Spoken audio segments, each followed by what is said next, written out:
আমরা বলছিলাম যে আমরা কোত্থেকে আসছি ভাই? জান্নাত থেকে। কোথায় যাব? ইনশাআল্লাহ। এর মাঝখানে শয়তানের পথ রয়েছে কিছু, শয়তানের ফিতনা। কি ফিতনা? শয়তান চায়, শয়তান কিন্তু ওয়াদা করে আসছে, চ্যালেঞ্জ করে আসছে আল্লাহর কাছে। কি করছে? চ্যালেঞ্জ। শয়তান কি চ্যালেঞ্জ করছে জানেন? শয়তান চ্যালেঞ্জ করছে যে রব্বি, শয়তান বলছে রব্বি মানে হে আমার রব। শয়তান কিন্তু আস্তিক, শয়তান কিন্তু আস্তিক, শয়তান কিন্তু আল্লাহকে বিশ্বাস করে। সে বলছে রব্বি হে আমার রব, আনজিরনি আমাকে অবকাশ দিন, ইলা ইয়াউমি ইউবআসুন কিয়ামত দিবস পর্যন্ত অবকাশ দিন। আল্লাহ বলছেন ফাইন্নাকা মিনাল মুনজারিন, যাও তোমাকে অবকাশ দেওয়া হলো। কিয়ামত পর্যন্ত সময় আল্লাহর কাছে এমন বড় কিছু নয়, খুব সামান্য। এবার সে বলছে রব্বি ফাবিমা আগওয়াইতানি, হে আল্লাহ যে আদমের জন্য আজকে আমাকে জান্নাত থেকে বের করে দেয়া হলো সিজদা না করার কারণে, লা আকুদান্না লাহু সিরাতাকাল মুস্তাকিম, ওই আদমকে জাহান্নামে নেয়ার জন্য আমি সরল পথে ওত পেতে বসে থাকবো। বসে থাকে না শয়তান? সুম্মা লাআতিয়ান্না মিন বাইনি আইদিহিম, খুব ভালো করে জায়গাটা বোঝেন প্রিয় ভাইরা। শয়তান চ্যালেঞ্জ করে বলছে সুম্মা, এর পরে আমি আসব আদম সন্তানের সামন থেকে। কোত্থেকে? এই সামন থেকে মানে অর্থ হচ্ছে দুনিয়া, মানে আপনাকে দুনিয়ার সমস্ত ফিতনা এসে প্রলুব্ধ করে রাখবে। কারণ দুনিয়া চোখের সামনে দেখা যায় না?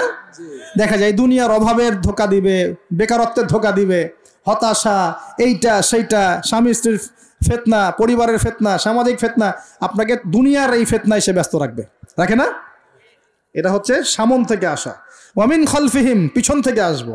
পিছন থেকে মানে আপনাকে পরকাল সম্পর্কে হতাশ করে দিবে এবং পরকাল সম্পর্কে আপনাকে কুধারণা সৃষ্টি করবে এবং পরকাল সম্পর্কে আপনার মধ্যে একটা গাফেলতি সৃষ্টি করে দিবে যে পরকাল না, পরে দেখা যাবে।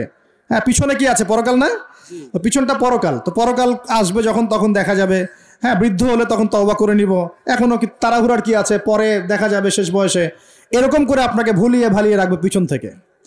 আবার হতাশ করে দিবে, আমার পরকালে আমার জান্নাত হবে না, আমি তো এত আমল করতে পারি নাই, হ্যাঁ আমার কি হবে, আমার আত্মহত্যা ছাড়া কোনো পথ নাই। এভাবে হতাশ করে ফেলবে আপনাকে পিছন থেকে। সুম্মা লাআতিয়ান্না মিন বাইনি আইদিহিম ওয়া মিন খালফিহিম, সামন থেকে আসবো, পিছন থেকে আসবো, ওয়া আন আইমানিহিম, ডান দিক থেকে আসবো। ডান দিক মানে কি? এটার ব্যাখ্যাও চমৎকার। ডান দিক মানে কি? আমরা বলি না ডান পক্ষ খুব ভালো মনে করি না? ডান পক্ষ ভালো, ডান দিকটা ভালো, শুভ মনে করি তো।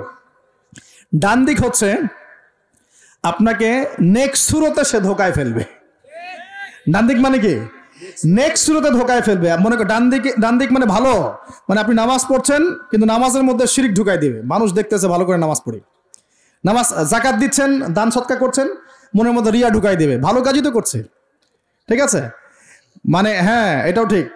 ওই যে হালাল প্রেমের দিকে উদ্বুদ্ধ করার চেষ্টা করবে। ডান নেক্সট সুরতে ধোকা, নেক্সট সুরতে।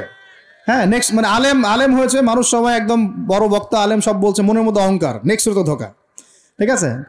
বা মনে হচ্ছে যে এক ভাইয়ের গীবত তহমত সমালোচনা করাকে সে দিনের পথে সংগ্রাম মনে করছে, নেক্সট সুরতে ধোকা।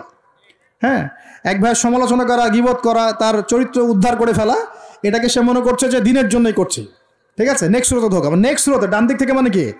নেক্সট সুরতে আপনাকে ধোকায় ফেলে দিবে। ফেলছে না? ফেলছে। কিন্তু এটা কিন্তু ডেঞ্জারাস। এটা কাদের জন্য? এটা আবেদ মানুষদের জন্যই, যারা আল্লাহকে মানে, রাসূলকে মানে, চেষ্টা করে দিনের পথে চলার জন্য, এদেরকে সে ডান দিক থেকে আসবে আর কি। মানে আমাদের ক্ষেত্রে আল্লাহ পাক হেফাজত করুন, বলি আমিন। আর চতুর্থটা হলো ওয়া আন শামাইলিহিম, ওদের বাম দিক থেকে আসবো। এটা কেমন? এটা হচ্ছে ফাসেক জালেম শ্রেণীর মানুষ যারা, তাদের সামনে মদ, জুয়া, জেনা সবকিছু উন্মুক্ত করে দিবে। এগুলোর পিছনে ছোট এখন। তো এইভাবে চতুর্দিক থেকে শয়তান আসবে এবং বলবে, আল্লাহকে বলেছে ওয়ালা তাজিদু আকসারহুম শাকিরিন, আল্লাহ আপনি বেশিরভাগ আদম সন্তানকেই শুকরগুজার পাবেন না। এটা কি বাস্তব না? এখন বেশিরভাগ মুসলিম নামাজ পড়ে না? পড়ে না? বেশিরভাগ মুসলিম যাকাত দেয় কি দেয় না? রমজান মাস আসছে দেখবেন বেশিরভাগই অনেকেই রোজা রাখবে না, আছে না? রমজান মাসে মানুষ বেপরদায় চলছে না? রোজা রেখেও মানুষ মাপে কম দিবে না? নামাজ পড়ে ওষুধ খাচ্ছে না? মানে বেশিরভাগ মানুষ কিন্তু সত্যি সত্যি আল্লাহর পথে নাই। এই পৃথিবীতে বেশিরভাগ মানুষ বলছে আল্লাহর সন্তান আছে, নাউজুবিল্লাহ। খ্রিস্টানরা বলছে না আল্লাহর সন্তান আছে? তো বেশিরভাগ মানুষকে আমি পথভ্রষ্ট করে ছাড়বো, শয়তান কিন্তু বলে গেছে এবং সেটা কিন্তু বাস্তব হচ্ছেও। আল্লাহ পাক অন্য সূরায় বলেছেন ওয়া কলিলুম মিন ইবাদিয়াশ শাকুর, আমার শুকরগুজার বান্দা খুব কম হবে। কি হবে? কম হবে।